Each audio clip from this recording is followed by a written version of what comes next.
জাতীয় ঐক্যের লক্ষ্যে রাজনৈতিক সংলাপ, বিভিন্ন দলের অংশগ্রহণ, দেশের সার্বিক পরিস্থিতি নিয়ে জাতীয় ঐক্য গঠনের লক্ষ্যে প্রধান উপদেষ্টা ডক্টর মোহাম্মদ ইউনূসের নেতৃত্বে একটি গুরুত্বপূর্ণ সংলাপ অনুষ্ঠিত হয়েছে। গতকাল বিকেল 4:15টায় রাজধানীর ফরেন সার্ভিস একাডেমিতে অনুষ্ঠিত এই সংলাপে বিএনপি, জামায়াত সহ বিভিন্ন রাজনৈতিক দলের নেতারা অংশ নেন। জামায়াতের অবস্থান ছিল, জামায়াতের আমির ডক্টর শরীফুর রহমান বলেন, দেশের সার্বভৌমত্বের প্রশ্নে কোনো ছাড় দেওয়া হবে না।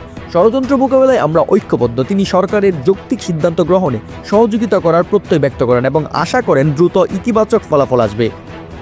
বিএনপির বক্তব্য। বিএনপি স্থায়ী কমিটির সদস্য ডক্টর খন্দকার মোশাররফ হোসেন বলেন, নির্বাচনী রোডম্যাপ প্রকাশিত হলে ষড়যন্ত্র থেমে যাবে। তিনি জানান, সরকারের প্রতি জনগণের অধিকার ফিরিয়ে দেওয়ায় অঙ্গীকার দ্রুত বাস্তবায়নের জন্য তারা নির্বাচনমুখী সংস্কার চেয়েছেন।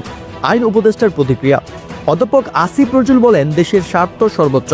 তিনি বাংলাদেশের অভ্যন্তরীণ বিষয়ে ইন্ডিয়াকে হস্তক্ষেপের কঠোর সমালোচনা করেন এবং সরকারের আত্মমর্যাদাশীল ভূমিকার প্রশংসা করেন। ভারতের বিভিন্ন পদক্ষেপের বিরুদ্ধে আরও শক্তিশালী পদক্ষেপ নেওয়ায় সরকারকে আহ্বান জানান তিনি।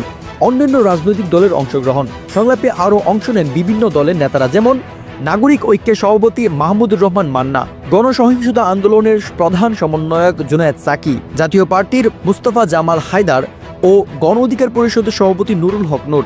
সংলাপের মূল লক্ষ্য ছিল দেশি বিদেশি ষড়যন্ত্র মোকাবেলায় ঐক্যবদ্ধ প্রচেষ্টার উপর জোর দেওয়া, নির্বাচনী রোডম্যাপ প্রণয়ন এবং জনগণের আস্থা ফিরিয়ে আনতে দ্রুত কার্যকরী পদক্ষেপ গ্রহণে আহ্বান জানানো।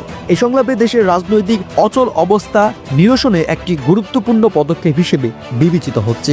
নিউজনগর, আরিয়ান ফার্সি।